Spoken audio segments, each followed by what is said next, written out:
3 300 000 ans avant notre ère. Ce n'est pas simplement une date, c'est le moment où la première arme est apparue sur Terre. En 2011, lors de fouilles au Kenya, dans la région de Lomekwi, des chercheurs ont découvert les plus anciens outils connus jamais fabriqués par des créatures appartenant à la lignée humaine. Ils n'avaient pas été fabriqués par des hommes au sens moderne du terme. Leurs auteurs étaient très probablement des australopithèques, des primates bipèdes dont le cerveau était 2 à 3 fois plus petit que le nôtre. Ces outils n'étaient rien de plus que des pierres dont les bords avaient été volontairement éclatés, un éclat tranchant tenant dans la paume de la main. Cette même pierre, utilisée pour dépecer la carcasse d'un animal tué, fendait tout aussi bien le crâne d'un rival. Les traces relevées sur des ossements fossiles vieux de 3 400 000 ans, retrouvés à Dikika en Éthiopie, témoignent sans ambiguïté de coups portés avec des outils en pierre.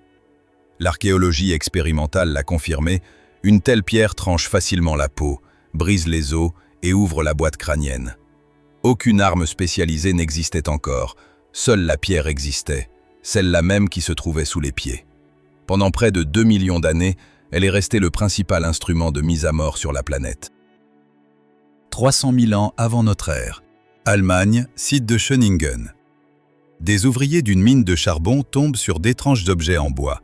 10 lances en épicéa et en pin, longues de 182 à 233 cm. À proximité, les ossements de 20 chevaux portant des traces de dépeçage. C'est la plus ancienne arme de chasse conservée au monde. Mais ce n'est pas l'état de conservation qui compte, c'est la conception. Chaque lance est taillée dans son tiers avant, comme une fléchette de lancer moderne, pour voler droit. Cela ne consiste pas simplement à prendre un bâton, il faut choisir le bon arbre, sécher le bois, travailler la surface, calculer l'équilibre. Cela exige une planification, une pensée abstraite, ce que les scientifiques considéraient jusqu'à cette découverte comme un trait exclusivement humain. Un exemplaire a été retrouvé planté dans le bassin d'un cheval. Mais la lance exigeait une proximité avec l'adversaire.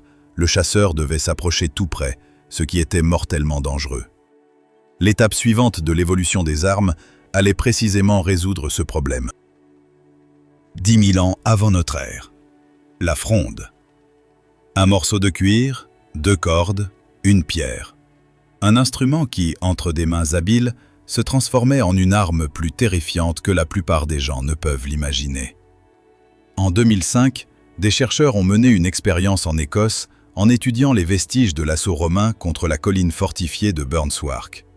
Ils ont découvert plus de 400 projectiles de fronde en plomb. Lorsque des frondeurs modernes ont testé des répliques de ces projectiles, le résultat s'est révélé surprenant. Une balle de plomb de 50 grammes, tirée par un frondeur entraîné, possède une force d'arrêt proche de celle d'un pistolet de calibre 44.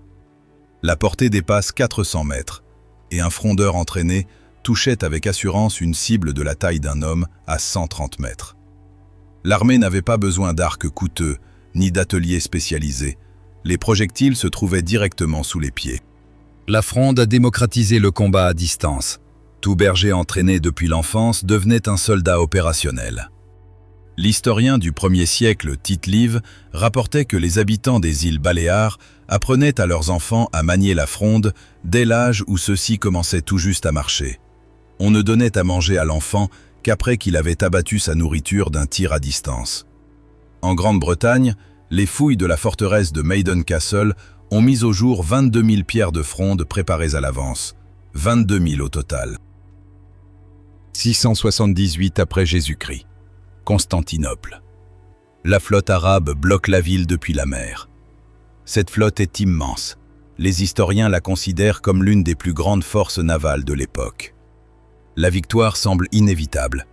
Mais lorsque les navires byzantins sortent à sa rencontre, les Arabes découvrent quelque chose qu'ils n'attendaient pas. Des tubes métalliques à la proue des navires, d'où jaillit, avec un grondement terrifiant, un liquide enflammé. L'eau ne l'éteint pas, au contraire, elle le fait brûler plus fort. Il colle au bois, aux voiles, aux hommes.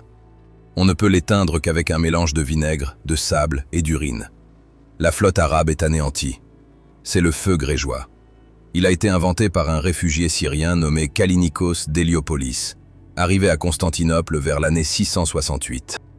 La composition exacte du mélange reste inconnue à ce jour. Le secret a été gardé strictement pendant plusieurs siècles, la connaissance en étant volontairement répartie entre différentes personnes, de sorte que personne, seul, ne puisse reproduire la recette entière. Les composants les plus probables sont le pétrole, le soufre, la résine de pin et la chaux vive.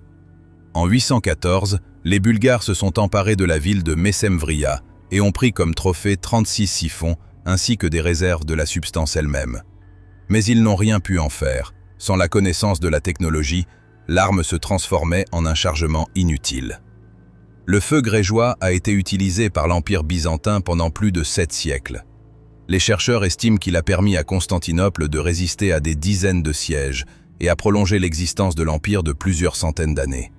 Le secret a ensuite été perdu. 1267 après Jésus-Christ. L'ingénieur militaire français Villard de Honnecourt consigne la conception d'une nouvelle machine de siège, le trébuchet. À ce moment-là, il bouleverse déjà la logique de la guerre médiévale. Le principe est simple. Un long bras de levier portant une fronde à son extrémité et à l'extrémité courte, un contrepoids pesant jusqu'à 10 tonnes. Quand le contrepoids tombe, le long bras projette le projectile selon une trajectoire précise. Le calcul permet de frapper le même point encore et encore. Un grand trébuchet lançait des pierres pesant de 100 à 300 kg sur une distance allant jusqu'à 300 mètres. Certaines machines, selon des sources historiques, envoyaient des projectiles pesant jusqu'à 900 kg. Les murailles des châteaux, construites en plusieurs décennies, s'effondraient en quelques jours. En 1304, le roi d'Angleterre Édouard Ier assiégeait le château de Stirling, dernier bastion de la résistance écossaise. Il ordonna de démonter les toits de plomb des églises écossaises pour en fondre des projectiles. Sa machine principale, surnommée le loup de guerre, était si immense que lorsque les Écossais tentèrent de se rendre avant même le début du bombardement, Édouard refusa d'accepter la capitulation. Il voulait d'abord tester son arme. Le château se rendit dès les premières salves. Le trébuchet servait aussi d'arme de guerre biologique. On catapultait dans les villes assiégées des cadavres d'animaux et d'êtres humains morts de la peste. En 1346, c'est ainsi qu'a débuté l'épidémie de peste à Kaffa, en Crimée, et c'est de là qu'elle s'est propagée vers l'ouest, en Europe. Le trébuchet ne se contentait pas d'abattre les murailles, il changeait la nature même de la guerre. 1475. Bourgogne. Des fantassins suisses, armés de hallebardes et de piques, affrontent l'armée de Charles le Téméraire. Des chevaliers en armure complète. La pique ne les transperce pas. L'arbalète tire lentement. L'épée glisse sur le métal. Mais quelque part, dans ces mêmes guerres, une nouvelle arme apparaît déjà. Elle semble ridicule. Un long tube en bois, une mèche qui se consume, un filet de fumée. Souvent, elle ne tire pas sous la pluie. Le rechargement demande 28 gestes détaillés dans un manuel spécial d'instruction militaire. Un coup par minute dans des conditions idéales. C'est l'arquebuse, et elle va anéantir la chevalerie en tant que classe entière.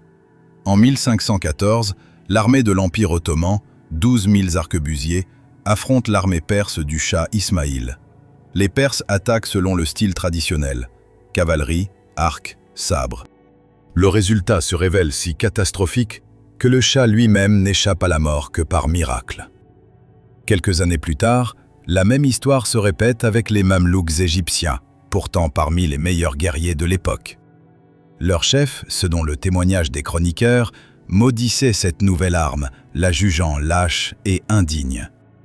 Cela ne sauva pas leurs armées.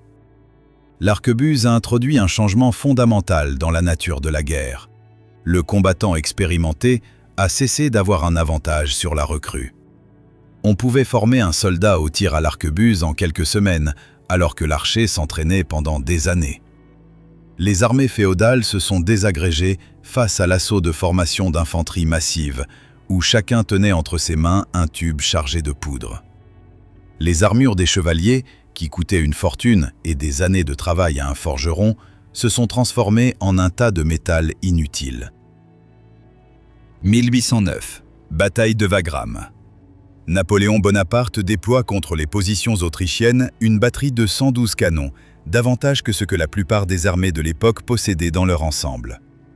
En l'espace de quelques heures, l'artillerie ouvre une brèche dans les lignes autrichiennes et c'est dans cette brèche que s'engouffre l'infanterie.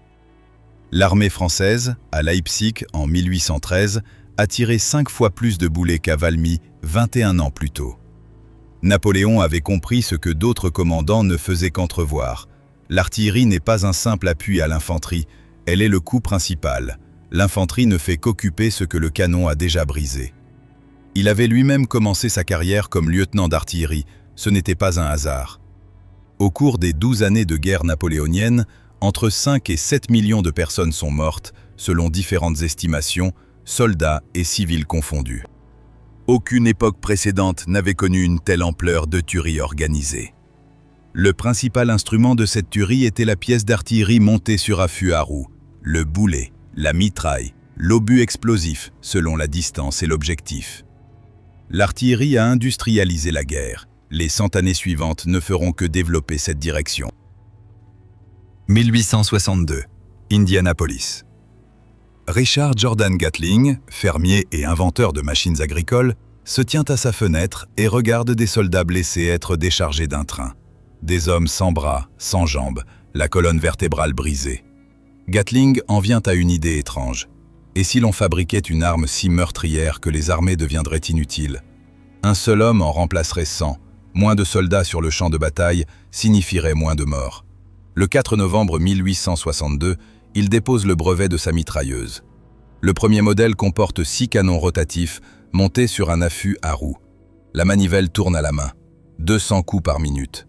Lors d'une démonstration publique à Indianapolis, une rafale a sectionné un arbre de 25 cm de diamètre en 30 secondes. Le bruit des tirs s'entendait à 8 km. L'armée a refusé d'en acheter. Le chef du département d'artillerie, le général James Ripley, a répondu qu'on pouvait tuer un homme tout aussi efficacement avec un fusil à canon lisse. Seul le général Benjamin Butler en a acheté 12 à ses frais personnels à $1000 pièce. L'une d'elles est apparue dans les tranchées devant Petersburg en 1865. L'armée des États-Unis a officiellement adopté la mitrailleuse Gatling en 1866. 3 pièces Gatling, lors de la guerre hispano-américaine, à l'assaut des hauteurs de San Juan en 1898, ont tiré 18 000 balles en 8 minutes et demie de feu continu. Les positions espagnoles ont été balayées. L'idée de Gatling, selon laquelle une arme meurtrière rendrait la guerre plus courte, ne s'est jamais confirmée. 12 juillet 1917, Ypres, Belgique. À 3 heures du matin, l'artillerie allemande ouvre le feu sur les positions britanniques. Les obus portent une croix jaune, une nouvelle marque introduite spécialement pour cette nouvelle substance. Au matin, les postes médicaux britanniques sont remplis de soldats qu'aucune balle n'a touchés. Leurs yeux sont si gonflés qu'ils ne peuvent plus voir. On les conduit en file, chacun tenant l'épaule de celui qui le précède, la peau couverte de cloques, chaque respiration douloureuse, une odeur qui rappelle vaguement la moutarde. C'est le gaz moutarde. Au cours des 4 mois qui suivent sa première utilisation, du 12 juillet au 23 novembre 1917, 160 970 cas d'intoxication ont été enregistrés dans les seuls établissements médicaux britanniques. 1859 d'entre eux sont morts. Les autres ont souffert pendant des semaines et des mois. Le gaz moutarde ne tuait pas rapidement, et c'était précisément là son avantage militaire. Un soldat tué sur le coup cesse d'être un problème. Un soldat brûlé, aveugle, suffocant, exige 4 à 6 brancardiers pour être évacué et surcharge les hôpitaux. Ce gaz était une arme d'épuisement logistique. Une concentration d'un dixième de milligramme par mètre cube d'air provoquait déjà des cloques. À forte concentration, il brûlait la chair jusqu'à l'os. L'eau ne lui faisait pas peur. Il se déposait sur le sol et restait actif pendant des semaines. Dans les tranchées, où il s'écoulait comme une substance lourde, il n'y avait aucun salut. À la fin de la Première Guerre mondiale, les armes chimiques ont été interdites par un traité international. Parmi les soldats ayant survécu aux attaques au gaz sur le front occidental se trouvait un caporal d'origine autrichienne, temporairement aveuglé après son intoxication. Il s'appelait Adolf Hitler. 22 ans plus tard, il déclencherait la guerre suivante. 6 août 1945, 8h15 du matin. Hiroshima, Japon. L'avion B-29 portant le nom d'Enola Gay vole à une altitude de 9400 mètres. Son équipage compte 12 hommes. Dans la soute se trouve une bombe à l'uranium pesant 4400 kg, portant le nom de code Little Boy. À 8h15, la bombe est larguée. À 580 mètres d'altitude au-dessus de la ville, elle explose avec une puissance de 15 kilotonnes, équivalent TNT. Dans un rayon de 1300 mètres autour de l'épicentre, c'est la destruction absolue. 5 km² de la ville sont réduits en cendres. Les estimations du nombre de morts divergent, entre 70 000 et 120 000 personnes au cours des premiers jours. Plusieurs milliers d'autres sont mortes plus tard des suites du mal des rayons. 3 jours plus tard, un second B-29 largue Fat Man sur Nagasaki. Le 15 août, l'empereur Hirohito annonce la capitulation dans une allocution radiophonique à la nation, la première de l'histoire. Un seul avion, une seule bombe, une seule ville avait suffi. Jusqu'à ce moment-là, détruire une ville nécessitait des centaines d'avions, des milliers de bombes et plusieurs nuits. Désormais, une seule sortie suffisait. La nature de la guerre avait changé de façon irréversible, et tout le monde le comprit immédiatement. 4 octobre 1957. L'Union soviétique place en orbite terrestre le premier satellite artificiel. Il pèse 83 kg et émet en continu un signal radio que des radioamateurs américains captent en direct. À Washington, on ne perçoit pas cela comme une prouesse scientifique, mais comme une démonstration militaire. La fusée qui a placé le Spoutnik en orbite s'appelle R7, et cette même fusée est capable d'acheminer une ogive nucléaire depuis l'Union soviétique jusqu'à n'importe quel point des États-Unis, en 20 minutes, sans avertissement et sans possibilité d'interception. C'est ainsi que naît le missile balistique intercontinental, une arme qui n'a jamais été utilisée au combat, mais qui a entièrement transformé la nature de la guerre. En 1962, les États-Unis mettent en alerte opérationnelle les premiers 1000 missiles Minuteman.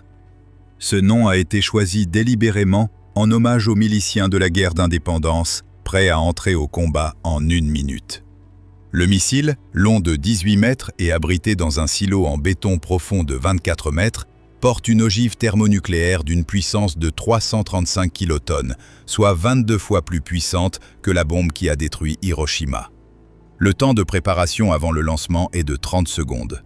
L'Union soviétique déploie un système miroir. Vers le milieu des années 1970, les deux camps disposent chacun de milliers de missiles, chacun portant plusieurs ogives à ciblage indépendant, capables chacune de frapper une ville distincte. Le 30 octobre 1961, l'Union soviétique fait exploser un engin thermonucléaire au-dessus de l'archipel de Novaya Zemlya. La puissance de l'explosion atteint 50 mégatonnes, soit 3300 fois plus que la bombe d'Hiroshima. Le nuage de l'explosion s'est élevé à 67 km de hauteur, soit 8 fois la hauteur de l'Everest. L'onde de choc a fait 3 fois le tour de la Terre. Des vitres ont volé en éclats dans des maisons situées à 560 km. Le rayonnement thermique aurait provoqué des brûlures au 3e degré jusqu'à 100 km de l'épicentre. L'engin était trop volumineux pour un usage militaire réel. Jamais un missile n'aurait pu le transporter. Seul un avion l'aurait pu. Un avion qui n'aurait presque certainement pas eu le temps de s'éloigner. L'Union soviétique l'avait construit pour la démonstration, pour le signal. La logique qui s'est imposée dans le monde après cet essai a reçu une abréviation. DMA. Destruction mutuelle assurée. L'unique raison pour laquelle l'arme nucléaire n'a plus jamais été utilisée est la certitude qu'une riposte détruirait l'attaquant aussi complètement que la victime. Une arme trop dangereuse pour être employée est devenue le principal facteur de stabilité mondiale. 14 novembre 2001, Afghanistan. Un drone Predator décolle d'une base aérienne en Ouzbékistan et franchit la frontière. Dans une remorque installée sur un parking près du quartier général de la Central Intelligence Agency à Langley, en Virginie, des opérateurs suivent le flux vidéo transmis par la caméra logée sous le fuselage de l'appareil. À l'écran apparaît une colonne de véhicules. Les voitures s'arrêtent près d'un bâtiment. L'opérateur appuie sur un bouton, un missile Hellfire fonce vers la cible et le bâtiment est détruit. Parmi les morts se trouve Mohamed Attef, chef militaire d'Al-Qaïda. Le pilote se trouvait à des milliers de kilomètres du lieu de la frappe. Il n'a jamais couru le moindre danger. En avril de la même année, l'armée des États-Unis comptait 90 drones militaires de tout type. 4 ans plus tard, ce chiffre atteignait près de 300, et 10 ans après encore, près de 11 000. Le drone a bouleversé l'équation fondamentale de la guerre. Pour la première fois dans l'histoire, un État a pu porter des frappes ciblées en n'importe quel point de la planète sans risquer la vie d'un seul de ses soldats. L'arquebuse avait anéanti la chevalerie, le drone a anéanti le concept même de la distance comme protection. Mais le Predator n'est que le début de l'histoire, la première génération, opérant dans un espace aérien non défendu, face à un adversaire dépourvu de moyens de défense anti-aérienne. Le chapitre suivant ne commence pas dans le ciel afghan. Depuis 2022, les combats connaissent ce que les analystes militaires appellent la révolution des drones. Des drones FPV bon marché, dont le prix varie de quelques centaines à quelques milliers de dollars, infligent des dégâts à des blindés valant des millions. Selon les estimations ukrainiennes, d'ici 2025, plus de 70% des pertes des deux côtés du front seraient causées par des drones. La production se compte en millions par an. La Russie prévoit de produire plus de 7 millions de drones FPV rien qu'en 2026. Dans le même temps, les deux camps testent des systèmes en essaim. L'entreprise Swarm a été la première au monde à tester, à l'automne 2025, un essaim de combat composé de 25 drones coordonnés. Selon les analystes, il ne resterait que 2 à 3 ans avant l'apparition d'essaims de plusieurs centaines d'unités. La logique est la même que celle qui a fonctionné de la fronde à la bombe atomique. La prochaine arme meurtrière se révèle toujours moins chère et plus accessible que la précédente.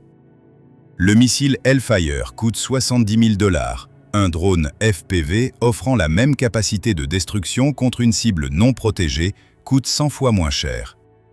Que va-t-il se passer ensuite? Chaque transition de cette histoire a suivi la même règle. Une nouvelle arme apparaissait lorsque le coût de la mise à mort chutait brutalement, tandis que son accessibilité augmentait tout aussi brutalement. Tout le monde avait accès à une pierre. L'arquebuse a rendu inutile des années d'entraînement. La mitrailleuse Gatling a permis à un seul homme d'en remplacer 100. Le drone a retiré de l'équation le participant le plus vulnérable, le pilote. La prochaine étape est l'intelligence artificielle comme système de décision pour l'attaque. La technologie existe déjà sous forme de prototype. Un drone capable de décoller de façon autonome, de trouver une cible à partir d'une image enregistrée dans une base de données et de la frapper sans intervention d'un opérateur, ce n'est pas de la science-fiction. C'est une question de solution technique et de volonté politique. Le seul facteur de dissuasion de ces 80 dernières années a été la logique de la destruction mutuelle assurée, l'impossibilité de lancer une attaque nucléaire sans subir une riposte de force égale. Les systèmes autonomes remettent cette logique en question. Si le coût d'une attaque tend vers 0 et les pertes de l'attaquant vers 0, la dernière condition d'équilibre disparaît. Il y a 3 300 000 ans. Quelqu'un a ramassé une pierre sur le sol. Depuis, l'humanité n'a cessé de chercher un moyen de tuer moins cher, plus vite et de plus loin. Il semble bien que cette quête n'ait pas de fin. Si cette vidéo vous a été utile, abonnez-vous à la chaîne et mettez un pouce bleu. Et dites-nous en commentaire selon vous, quelle sera l'arme du futur?